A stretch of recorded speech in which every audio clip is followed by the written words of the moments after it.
In my mid to late 20s, I was type 2 diabetic, clinically obese.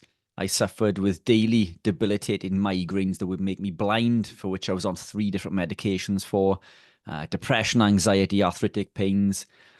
Uh, I, I'd struggle to walk up the stairs without stopping or being severely out of breath. I was covered in acne and severe skin conditions. Um, and yeah, and that was my life. I was led to believe that this was just a natural process and there was nothing to be done through a dietary approach, and that I was going to resign to the fact that I had to take medication for the rest of my life. But it just didn't seem to ring true. So through some desperation, if more than anything, I thought that if I could at least make myself feel a little bit better by reducing the bloat and the size of my stomach, um, it would make me feel a little bit better with myself. Because at this point, I was clinically obese, um, and I've seen your photos. It's just hard to believe it's the same person. Hard to I believe. know, yeah, right. But the crazy thing there is that those pictures that I have, I'd gained an extra 3 stone on top of those pictures, which I never had a photograph taken after because I didn't like the way that I looked. I used to eat healthy. I went through spells where I would consume, takeaways and fast foods, as we all do. But I did genuinely try to consume foods from the eat well plate and try to eat from the food pyramid. I would wake in the morning and eat muesli for breakfast. I would consume pasta and tuna for lunch. So my diet was what we believe to be a healthy diet, but it led me down this path of becoming clinically obese and diabetic and suffering with all of these daily debilitating problems. And it all began, the journey for me began with one step, and that was removing bread. I took bread out of my diet for no other reason other than I knew that every time I consumed bread, it made me feel bloated and uncomfortable. So I removed it for that purpose because I thought if I could reduce the bloat, then it would at least give the illusion that I wasn't so overweight. I did this and I lost 2 stone within a very quick, short space of time. I can't remember if it was. It may have even been as quick as 4 weeks. I'd lost this weight. If it wasn't four, it was 8 weeks. Whatever it was an incredible short period of time. Um, it is documented on the website. So if you've had the information from there, it's on there.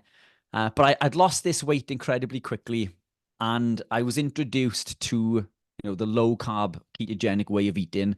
This was 10, 11 years ago. So this was before keto was a big thing in the UK.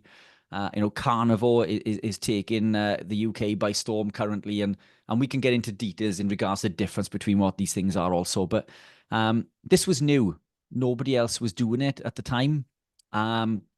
So there was no one that I could ask for advice. There was nobody to guide me along the journey.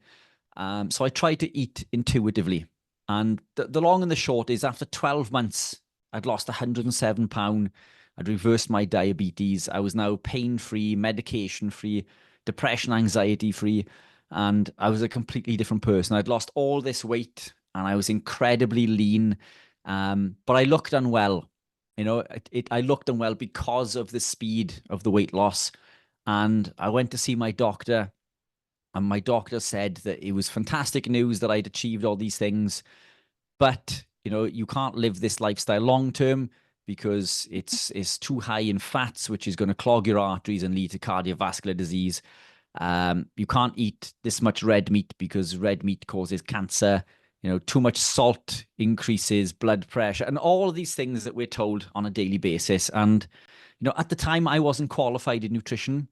So I have this expert who's a doctor telling me to basically eat the way that I was eating prior to this. And I took a step back and I looked at the doctor, and he was probably about 3 times my size. And I'm thinking, this medical professional is giving me dietary advice, and he is clearly not fit and healthy himself. So I went against the grain, quite literally.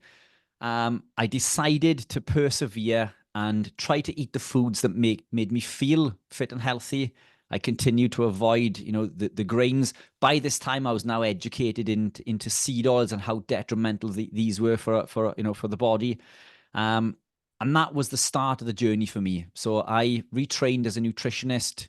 I then began to try to promote the lifestyle in bodybuilding, because I noticed that I'd managed to gain a substantial amount of muscle when we're told that we can't gain muscle without carbohydrate.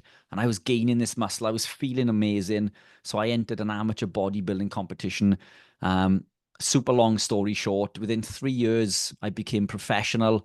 I think it was 2 years after that, I became British champion. And 2 years after that, I became European champion. So #1 in Europe as a professional, which that picture was taken about 2 weeks after. And now I'm retired. So, you referred to me as a professional athlete. I don't compete any longer. I've come away from the bodybuilding for a number of reasons. That isn't healthy. 2% body fat isn't healthy, but it was fit for purpose. I've now gravitated into duathlon and triathlon, basically endurance type training. So I'm running and cycling, and that's why I'm considerably smaller than I was in that picture. But it's I felt that I'd found a secret, and I wanted to tell the world about my secret. So I quit my job as a purchasing manager for an electrical engineering company. As I say, I retrained as a nutritionist, and I began this rabbit hole of a journey in regards to health and well-being. And as you know yourself, the deeper down the rabbit hole you go, the more information that you learn, and the stricter that your lifestyle becomes, and the more levers that you pull in regards to this lifestyle. And I'm now carnivore, so I live a carnivore lifestyle, which is still a subset of being ketogenic, by the way. So I'm still in the metabolic state of ketosis. I just no longer eat any fruits or vegetables. I've been living predominantly that way now for the last 5 or 6 years, maybe. And I'm absolutely thriving. And part of what I do now is I get the pleasure of coming on fantastic podcasts and speaking with people such as yourself. I do public speaking events all over the UK. I speak for the Noakes. So I'm an ambassador for the Noakes Foundation. I do talks for them occasionally. The PHC, the Public Health Collaboration.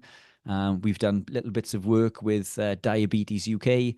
But I just want to tell people, I want to tell the word, spread my message to anybody who's willing to listen, because this has changed my life, and it seems to have that impact on everybody who adopts those changes as well.